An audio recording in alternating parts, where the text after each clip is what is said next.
बिस्मिल्लाहिर्रहमानिर्रहीम। अल्लाहुम्मा सल्लि अला सय्यदिना मुहम्मदिन व अला आलिहि व साहबिहि व बारिक व सल्लम अलैहि। हज़रत थानवी रहमतुल्लाह अलैह ने साबिर और शाकिर मियाँ बीवी का एक बहुत ही दिलचस्प वाक़या लिखा है। फरमाते हैं कि घर में एक दिन मियाँ बीवी इकट्ठे बैठे थे। मियाँ कहने लगा कि तू भी जन्नती है और मैं भी जन्नती हूँ। सूरत हाल ये थी कि मियाँ बदसूरत था, जबकि इसकी बीवी बहुत ही ज्यादा खूबसूरत थी। बीवी ने कहा, आप तो खुश नसीब हैं कि आपको मुझ जैसी खूबसूरत बीवी मिली है, इसलिए आप तो जन्नती हुए, पर मेरे तो नसीब ही खोटे हैं। मियाँ ने कहा, नहीं, तुझे भी जन्नत मिलेगी और मुझे भी मिलेगी। बीवी ने कहा, वो कैसे? मियाँ कहने लगा कि मैं जब भी तुझे देखता हूँ तो शुक्र अदा करता हूँ, और तू जब भी मुझे देखती है तो सब्र करती है, और अल्लाह का ऐलान है कि सब्र करने वाला और शुक्र करने वाला दोनों ही जन्नती हैं। जिंदगी में हालात कभी एक जैसे नहीं रहते, कभी खुशी तो कभी गम। इसलिए जब भी कभी जिंदगी में खुशी का मौका आए तो ये मुकाम शुक्र का है, इसलिए खूब शुक्र अदा करना चाहिए, और जब गम आए तो ये मुकाम सब्र का है, इसलिए इस पर सब्र से काम लेना चाहिए। ईमान में तरक्की इसी सब्र और शुक्र से होती है।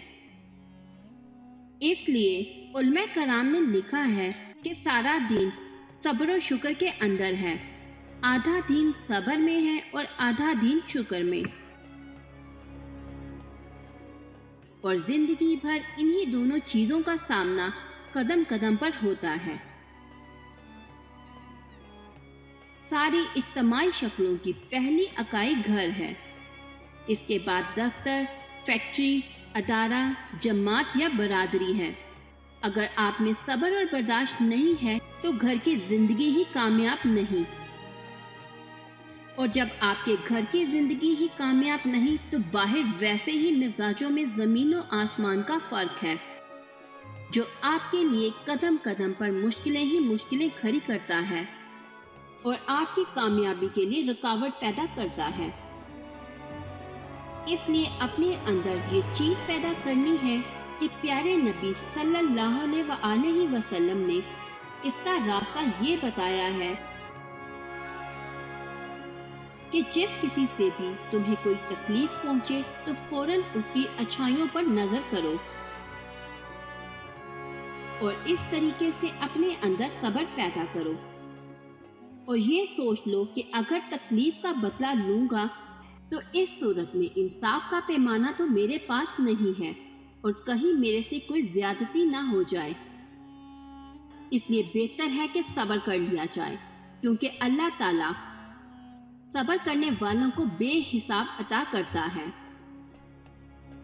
हमें अपनी जिंदगी में सब्र और शुक्र का दामन इस तरह पकड़ लेना चाहिए कि जैसे ही हम बेइख्तियारी में खुश हों तो अल्लाह का शुक्र अदा करें, और हमें अनजाने में कोई तकलीफ पहुंचे तो तब हम उस पर सब्र करें और तमाम तर मामला अल्लाह को सौंप दें, क्योंकि वो बेहतर फैसले करने वाला है।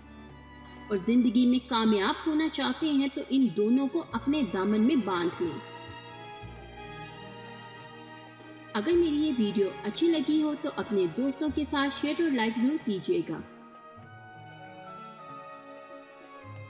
इस तरह की मजीद अच्छी वीडियोस देखने के लिए हमारे चैनल को सब्सक्राइब करें। मिलते हैं नेक्स्ट वीडियो में। अपना ख्याल रखिएगा। अल्लाह हाफिज।